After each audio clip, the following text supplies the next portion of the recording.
what is beautiful in this moment. So this week, practice your presence and give it as a gift. It's a gift to you. It's a gift to all those you love.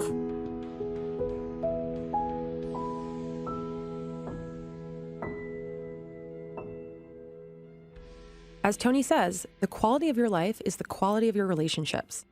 But the way we show our love and commitment to our relationship is by being present. It doesn't matter what your love language is.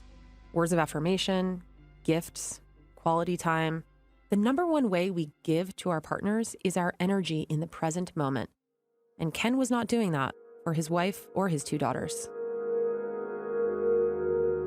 Just consumed by work. And that's part of my wiring. I mean, I love to solve problems and I love to try to think about and architect solutions. And so part of that is fun, but part of it is not knowing how to shut off. I mean, it actually took me the stuff that I've done with Tony to really figure out how to manage your time effectively so that you are taking care of yourself.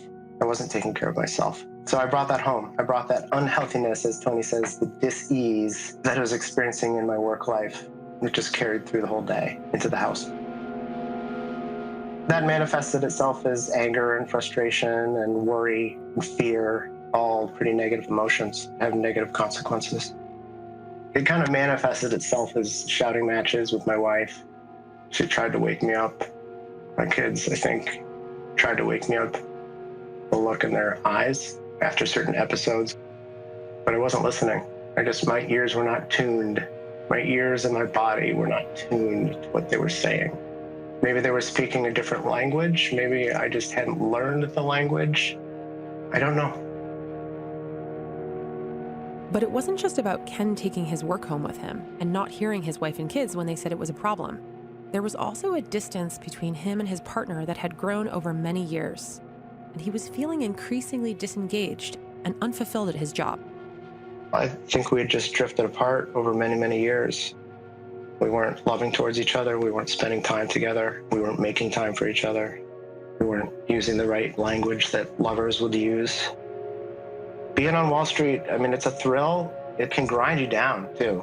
And that was one of the reasons that I was extremely unhappy at work. I just wasn't a good fit for that culture. I had some conflicts with people at work and just a lot of challenges. Ken's company was then bought.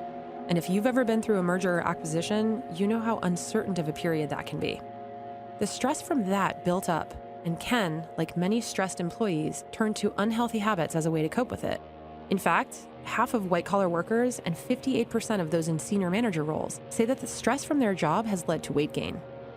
Women are more likely to react to stress by overeating, while men tend to turn to alcohol and drink more when they feel overloaded at work.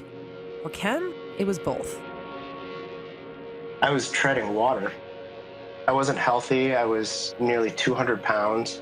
I'm 5'6". 200 pounds is not healthy at 5'6". I was on a bunch of different medications to manage depression. I wasn't healthy. I wasn't working out. I wasn't eating right. And my life had been consumed by work. And also, I had gotten past the point where I was learning the craft and I was kind of on autopilot. One of my reviews, the head of the banking group, the advisory practice, said in some point, which was a critique in a good way, just about effort levels. And she said 60% of you is probably equivalent to 100% of somebody else. And I remember hearing that and saying, like, I'm coasting. I'm not challenging myself. It's kind of flattering to hear that in one respect, but it also wakes you up because who wants to play at 60%? It's not fun. I'd rather play at 100%. Kind of had this negative spiral effect and I didn't know how to get out of it. And then the Big Bang happened. The Big Bang, as Ken calls it, was in April of 2018. He received a letter from his wife's lawyer saying he wasn't to come home and that she wanted a divorce.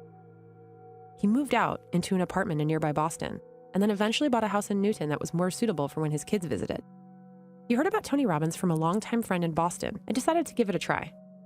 Ken attended Unleash the Power Within, and at the end of the 3.5 days, he made a decision, a commitment, a resolution. He had to fix his health.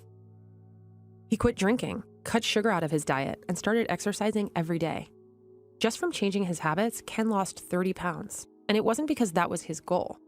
As Tony says, you need a stronger motivation than I need to lose 30 pounds.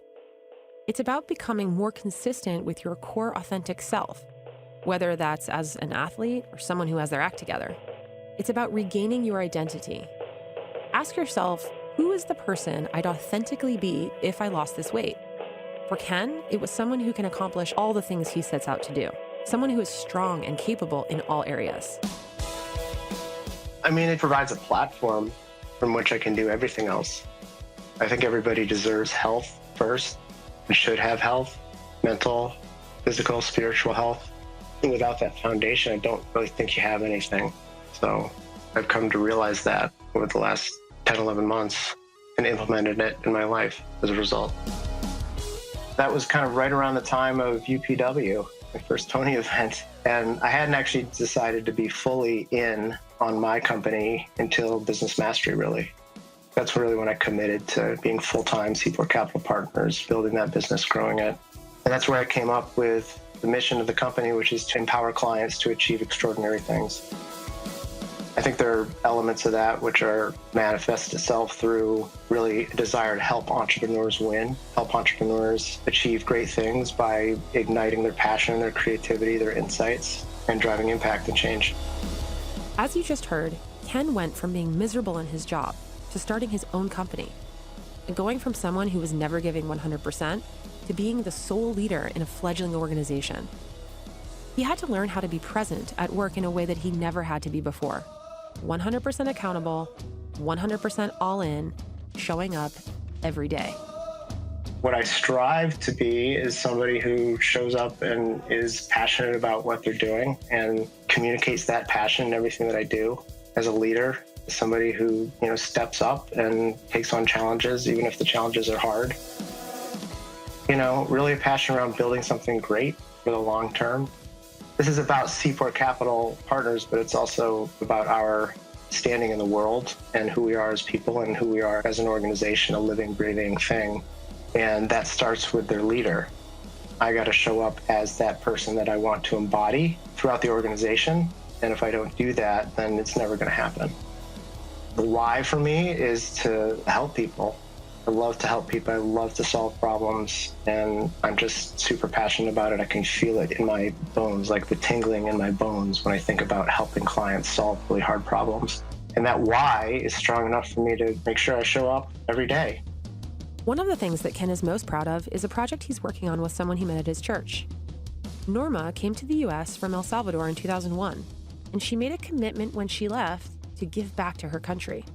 She'd been working around the clock, doing Reiki therapy, massage, sewing, cleaning people's homes, and working as a